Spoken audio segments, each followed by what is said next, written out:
ঠাণ্ডাতেই হোক বা গৰমতেই হোক আপোনালোকৰো উজ্জুৰি শুকান হৈ থাকে নেকি? আৰু আপোনালোকৰ উজ্জুৰি ক'লা হৈ থাকে নেকি? আৰু যদি আপোনালোকে উজ্জুৰিৰ নেচাৰেলি গুলপীয়া হৈ থকাটো বিচাৰে তেতিয়াহ'লে আজি মই তেনেকুৱা এটা ঘৰতে সহজে পোৱা 3বিধ সামগ্ৰীৰে এটা লিপ বাম বনালোঁ। সেই লিপ বামটো আপোনালোকৰ মাজতো শ্বেয়াৰ কৰিলোঁ। আশা কৰোঁ আপোনালোকে ভাল পাব।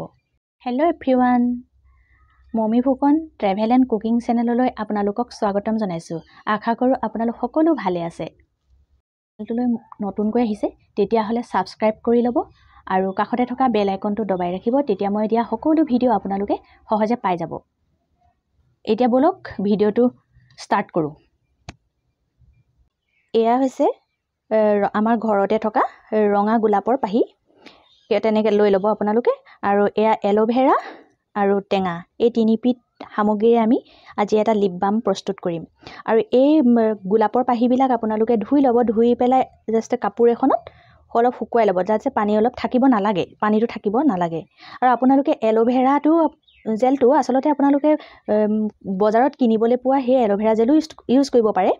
মোৰ ঘৰতে থকা মই এল'ভেৰা জোপাৰ পৰা আনিলোঁ।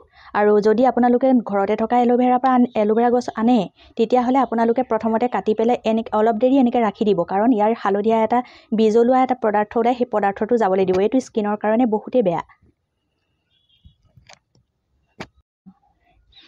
এই আপুনি গোলাপৰ পাহিবিলাক এনেকৈ সৰু সৰু টুকুৰা টুকুৰি কৰি পেলাই এনেকৈ দিব। সৰু সৰু টুকুৰা টুকুৰি কৰিব লাগিব। এয়া এল'ভেৰা, এইখন কটাৰীখনো মই লগতে ৰখাই লৈছোঁ। আৰু মই এডোখৰ লৈছোঁ, প্ৰয়োজন সাপেক্ষে লৈছোঁ। আৰু বস্তুটো এনেকৈ কাটি তাৰ জেলটো ল'ম আমি। জেলটো এই চামুচ এখনেৰে মই এইদৰে জেলটো চুচি উলিয়াই দিম। আপোনালোকে এনেকৈ কটাৰী এনেকৈ আগটো এনেকৈ মাৰি দিব পাৰে, তেতিয়া আপোনালোকে সহজে জেলটো ওলাই আহিব।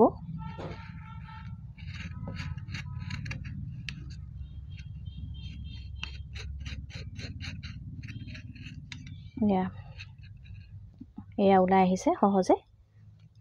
ইয়াত ঢালি দিম। এইদৰে মিলাব। ইয়াৰ লগত আৰু এটা বস্তু এড কৰিবলগীয়া হৈ আছে, কৰোঁ এইটো হৈছে নেমু টেঙা। নেমু টেঙা মই এডোখৰ দিম, প্ৰয়োজন সাপেক্ষে অকণমান দিম। ইয়াৰ ৰস দিম, কেইটোপালমান দিলেই হ'ব।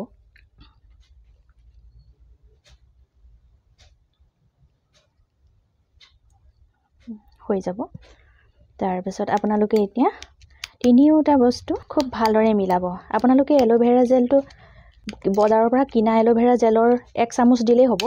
মই এতিয়া ঘৰতে থকাৰ বাবে মই যেনিবা 1 পিচ কাটি পেলাই দিছোঁ। আৰু এইটো দিব পাৰে, দুইটাই ব্যৱহাৰ কৰিব পাৰে। এই টেঙা, এল'ভেৰা আৰু গোলাপৰ পাহি, এই 3বিধ সামগ্ৰী এইদৰে ভালদৰে মিলোৱাৰ পাছত আপোনালোকে কি কৰিব, এটা শুকান কণ্টেইনাৰত ভৰাই ৰাখিব লাগিব। এইটো আপোনালোকে দেখা পাইছে জেল হৈ আছে, পূৰা 3বিধ সামগ্ৰী মিলি জেল হৈ আছে।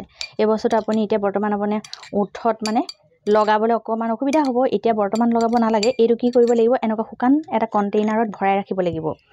এইটো মই অলৰেডি বনাই ৰাখিছিলোঁৱেই, মই বনাই থৈছিলোঁ, ইউজ কৰি আছোঁ মানে, সেইকাৰণে আপোনালোকক দেখাই দিছোঁ। এতিয়া মই সেইকাৰণে শুকান কণ্টেইনাৰত এতিয়া ভৰোৱা নাই। এই বস্তুটো মই ভৰাই থ'ম, একেলগতে নভৰাওঁ। এইটো মোৰ 2 দিন হ'ল যে বনোৱা, সেইকাৰণে একেলগতে নভৰাওঁ। এইটো বেলেগ এটাত ভৰাম। এইটো 1 ৰাতি আপোনালোকে কণ্টেইনাৰটোত ভৰাই 1 ৰাতি ৰাখি দিব।